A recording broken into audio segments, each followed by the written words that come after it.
سر یہ تو ایک ہمارا پرانا خانقاہی نظام تھا اور ایک آج بھی خانقاہی نظام موجود ہے اور اچھا نظام بھی ہے، لیکن ان میں تنظیمی اور تحریکی معاملات کا کچھ زیادہ عمل دخل نظر آ رہا ہے۔ کیا یہ درست ہے یا ایسا ہونا چاہیے یا وہی پیٹرن صحیح تھا جو پہلے تھا؟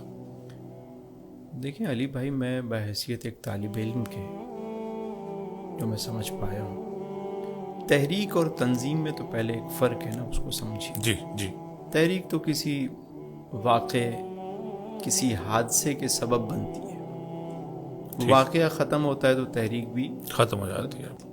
تنظیم بنائی جاتی ہے، آرگنائز کی جاتی ہے، اس کو پورا سسٹم بنتا ہے۔ خانقاہی نظام میں نے یہ چیز نہیں دیکھی، تنظیم اور تحریک دونوں نہیں ہیں۔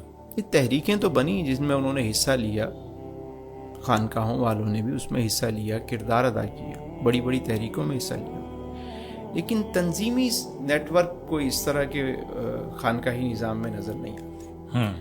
اولیاء کاملین کا ایک طریقہ تھا، کسی بھی علاقے میں جہاں ان کی ڈیوٹی لگتی وہاں جا کر بیٹھ جاتے، دن میں مخلوق کی خدمت، رات میں رب کی عبادت، اور پھر جو حاضر ہوتا لنگر وہ چل رہے ہوتے، لوگوں کی معاملات سن رہے ہوتے ان پر۔ اس میں کیا ہوتا کہ کچھ لوگ وہ تیار کرتے اپنے، جنہیں وہ خلفاء کو، نائبین کو، ان کی ڈیوٹی لگائی جاتی کہ آپ کی ڈیوٹی فلاں علاقے میں ہے، آپ وہاں چلے جائیں، آپ فلاں شہر میں چلیں، یا جو جہاں سے آیا ہوا ہوتا اس کو تربیت دے کے اپنے پاس جو ہے وہ تزکیہ کروا کے اس کو تعلیم دے کر اسے بھیج دیا جاتا کہ تم جا کے اپنے علاقے میں مخلوق کی خدمت کرو۔ اس سے فائدہ کیا ہوتا تھا کہ ہر علاقے میں جب ایک شخص آ کے بیٹھتا اور وہ جب خدمت کرتا، کوئی چشتی سلسلے سے بزرگ ہوتے، کوئی نقش بندی سلسلے سے بزرگ ہوتے، اپنے اپنے لوگوں کو تیار کرتے، تو اس طرح کے مسائل نہیں ہوتے تھے۔ تنظیم بنانے میں جو سب سے بڑا مسئلہ آتا ہے، وہ جب بڑی تنظیم بنتی ہے تو اس کے لیے بڑا فنڈ چاہیے ہوتا ہے۔ جتنی بڑی آرگنائزیشن ہوگی اتنا بڑا فنڈ چاہیے۔ اچھا، پھر اس میں عہدے بھی بنیں گے۔ جب عہدے بنیں گے تو آپس میں جو ہے وہ حسد بھی پیدا ہوگا، چیزیں بھی پیدا ہوں گی، ایک دوڑ بھی شروع ہو جائے گی۔ پھر جتنا زیادہ چندہ آئے گا اتنا آپ مقصد سے ہٹتے چلے جائیں گے۔ مال جو ہے وہ ضرورت ہے، مقصد نہیں ہوتا، لیکن جب مال بہت زیادہ ہو جائے تو پھر وہ مال ہی مقصد بن جاتا ہے، وہ روحانیت ختم ہو جاتی ہے۔ کیونکہ یہ کاملین کے جو آستانے خانقاہی نظام ہے، یہ بنیادی طور پر باطنی بیماریوں کا یہاں علاج ہوتا ہے۔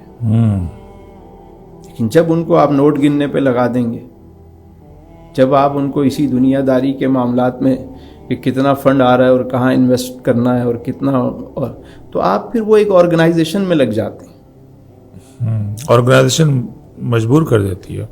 اچھا، پھر ایک سب سے بڑا جو نقصان ہوتا ہے، جو میں سمجھ پایا ہوں کہ کیوں اولیاء کاملین اس طرح کی تنظیمی آرگنائزیشن نہیں بناتے تھے، اس کی ایک وجہ ہوتی ہے۔ NGO مطلب اس طرح کی نہیں بناتے تھے، جبکہ کام سارے وہ وہی کرتے تھے جو NGOs کرتی ہے، خدمت خلق ہو رہی ہے، لنگر چل رہے ہیں، لوگوں کی معاونت ہو رہی ہے، لیکن اس کو پراپر طریقے سے کیوں نہیں کرتے تھے؟